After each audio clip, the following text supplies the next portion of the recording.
I recently picked up these two Celine fragrances, Black Tie and Nightclubbing, and I really just want to talk about why I love Celine's fragrances. So in 2019, Eddie Simon launched a collection of 11 fragrances, and these were actually the first fragrances that Celine had released in over 50 years. Also, all of these fragrances are unisex. This was actually the last launched Celine fragrance, which was launched in 1964.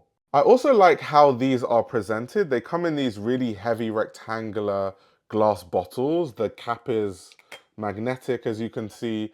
And I like the design of it. It's inspired by very traditional French glass blowing techniques.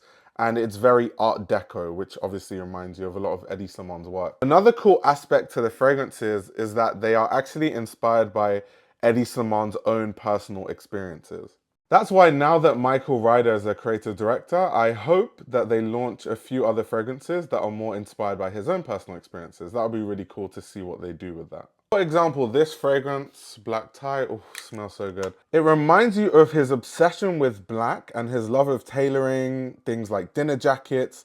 This is definitely one of my favorite vanilla scents, and it gives off that black tie sophisticated feeling. Then this fragrance, Nightclubbing, this is inspired by memories of Parisian nightlife. The partying, the fun, the cigarettes, the vanilla scents, the velvet seats, the alcohol, all these kind of feelings you get when you wear this fragrance. And what I love about Celine fragrances, even other than the theme and all of those things, is actually how clean they smell. They smell so refined and clean. That's one part that I really love about them. Of course, this isn't Eddie Simon's first rodeo in terms of building out a beauty line at a brand. When he was at Dior, he helped launch La Collection Dior Privé, which is their private line of fragrances. As you can see, I own my fair share of La Collection Dior Privé fragrances. I used to actually own more, but I gifted some to my dad because he loves them too. The La Collection Dior Privé line is quite iconic, and some of the most iconic perfumers of all time have done their own take on a Dior Privé fragrance.